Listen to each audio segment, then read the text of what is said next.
Hello বন্ধুরা, আজকে আমাদের বাড়িতে লন মোয়িং করতে এসেছে। আমেরিকায় যে বা যারা লন মোয়িং করে বা ঘাস কাটে তাদের আয় কেমন, তারা কত ডলার রোজগার করে, আজকের ভিডিওতে চলো তোমাদের সেটাই বলি।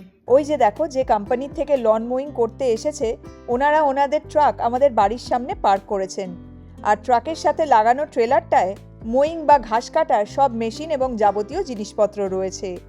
আর ওই যে ভদ্রলোক মোয়ার দিয়ে আমাদের ফ্রন্টিয়ার্ডে ঘাস কাটছেন। এই মেশিনগুলো দিয়ে খুব তাড়াতাড়ি এবং খুব সহজেই ঘাস কাটা হয়ে যায়।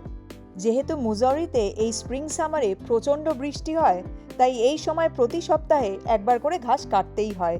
এবং তারপর সামারের শেষের দিক থেকে ফল মানে অক্টোবর অবধি প্রতি অল্টারনেট উইকে ঘাস কাটলেই হয়।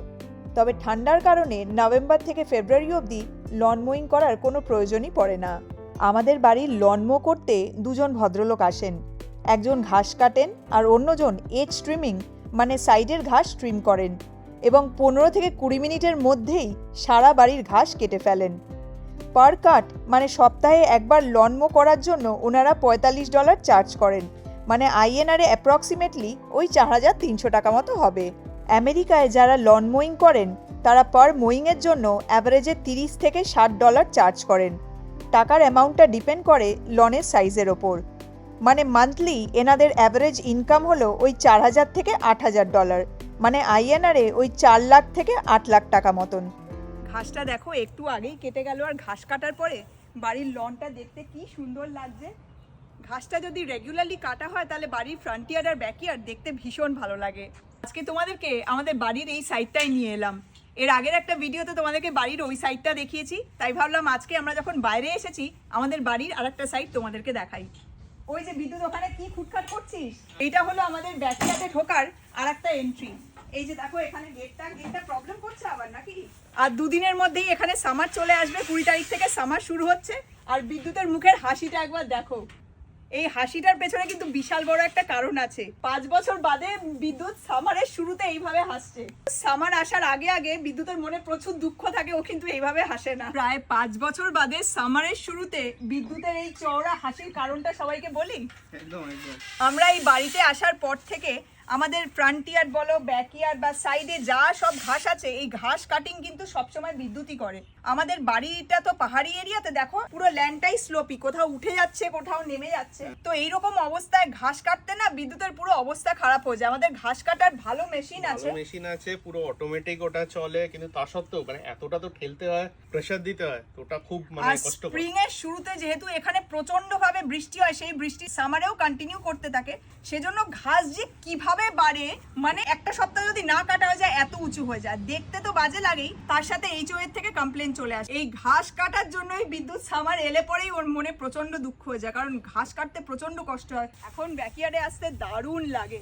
এই যে দেখো আমাদের ব্যাকইয়ার্ডটা, আর পুরো ল্যান্ডটা একবার লক্ষ্য করো, একদম স্লোপি ল্যান্ড, ওপর থেকে নিচের দিকে নেমে যাচ্ছে। আমি কত নিচে দাঁড়িয়ে আছি, এক্স্যাক্টলি আমি দেখো কতটা ওপরে দাঁড়িয়ে আছি আর বিদ্যুৎ কতটা নিচে। পুরো ল্যান্ডটা এরকম ঢালু, আবার ওই দিকটা উঁচু, এই দিকটা আবার স্লোপ হয়ে যাচ্ছে, একদমই ফ্ল্যাট ল্যান্ড না। আর এইরকম ল্যান্ডে কিন্তু ঘাস কাটতে প্রচন্ড কষ্ট হয়। তো ফাইনালি 5 বছর বাদে, প্রায় 5 বছর হয়ে গেল বল, 5 বছর বাদে আমরা ঘাস কাটার একজন লোক পেয়েছি, যে এবার প্রত্যেক সপ্তাহে এসে আমাদের ব্যাকইয়ার্ড ফ্রন্টিয়ার্ডের ঘাস কেটে দিয়ে যাবে। এজন্যই বিদ্যুতের মুখে এত চওড়া হাসি। যেহেতু আমাদের গেটটা একটু ছোট, ওদের যে বড় মেশিনটা সেগুলো ঢুকতে চায় না। এই যে দেখো আমাদের ব্যাকইয়ার্ডে ওইদিকে একটা গেট আছে আর এখানেও একটা গেট আছে।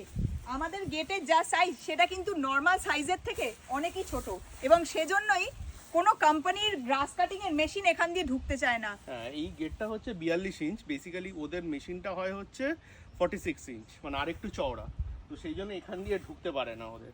আর সেজন্যই মানে লাস্ট 5 বছর ধরে একটা ঘাস কাটবে সেরকম কোনো কোম্পানি বা লোক আমরা পাচ্ছি না। যে আসে সবাই এখানে এসে মেশিন ঢোকাতে গিয়ে তাদের মেশিন আটকে যায় আর কেউ কাটতে চায় না। কারণ কি এত বড় লনের ঘাস কাটা is not an easy task, আর যদি ঠেলে করতে হয় তো it is very hard working. তো ওই জন্য ওরা কি বড় মেশিনে উপরে পিছনে বসে থাকবে, 5 মিনিটে কেটে বেরিয়ে যাবে। আর এই যে এখন যে কোম্পানিটা কেটে দিচ্ছে, ওর 3-4 রকমের মেশিন আছে, ওর অনেকগুলো সাইজের মেশিন আছে। লাকিলি ওর যে মেশিনটা আছে সেই মেশিনটা এখান দিয়ে ঢুকে যায়, বড় মেশিনটা। তো ওই জন্য থ্যাঙ্ক গড, সেজন্যই বিদ্যুতের মুখে এত চওড়া হাসি। আদারওয়াইজ প্রত্যেক স্প্রিং সামার এলে পরেই বিদ্যুতের মানে মন খারাপ হয়ে যেত। আমার আর ওই জন্য সামার ভালো লাগে না, আমার মনে হয় উইন্টারই ভালো, ঘাস কাটতে হবে। এই এত বড় লনের ঘাস কাটতে গিয়ে পুরো অবস্থা খারাপ হয়ে যায়। এক এক সময় যখন অগাস্ট সেপ্টেম্বরের দিকে একটু গরমটা পড়ে তখন কাটতে প্রচন্ড কষ্ট হয়, মানে কি জলের বোতল নিয়ে আমি এখানে দাঁড়িয়ে থাকি উইকেন্ডে যখনও কাটে, হ্যাঁ। পুরো মনে হয় আর থাকা যাচ্ছে না, এত গরম লাগে। মানে আমি একটু করে 2-3টে রাউন্ড মারি, একটু করে জল খাই, রেস্ট নিই, তারপর আবার 2-3টে রাউন্ড, মানে কাটতে কাটতে পুরো লিটারালি 1-1.5 ঘন্টা লেগে যায়। তো অনেক বছর বাদে আমাদেরও একটু শান্তি হয়েছে যে ফাইনালি ঘাস কাটার একজন পাওয়া গেছে।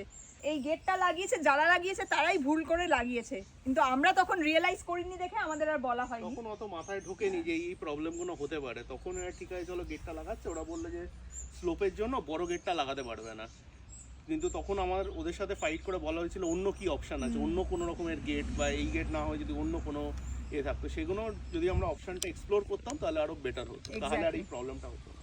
বাট ঠিক আছে, দেখা যাক। জলটা দেখতো এবার। হ্যাঁ আসছে। আচ্ছা, হ্যাঁ ওকে।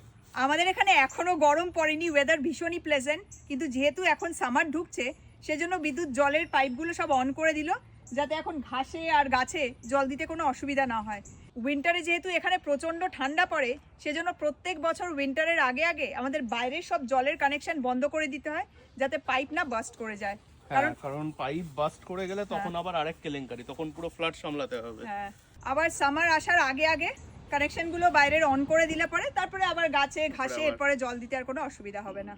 ঠিক আজকে আমরা বাইরে এসে এই সব টুকটাক কাজগুলো করছি, আর ওয়েদারটা এখানে আজকে এত ভালো তাই ভাবলাম আমরা যখন একটু ব্যাকইয়ার্ডে আসছি তোমাদেরকেও সঙ্গে নিয়ে আসি। আর মিষ্টি এখন বায়না ধরেছে যে বাইরে বসে লাঞ্চ করবে, তো এখন যাই গিয়ে বাইরে খাওয়ার ব্যবস্থা করতে হবে। তো যাই হোক, তোমরা সবাই খুব ভালো থেকো, সাবধানে থেকো, তোমাদের সাথে পরের মোমেন্টসে আবার কথা হবে। Take care, bye bye bye. By.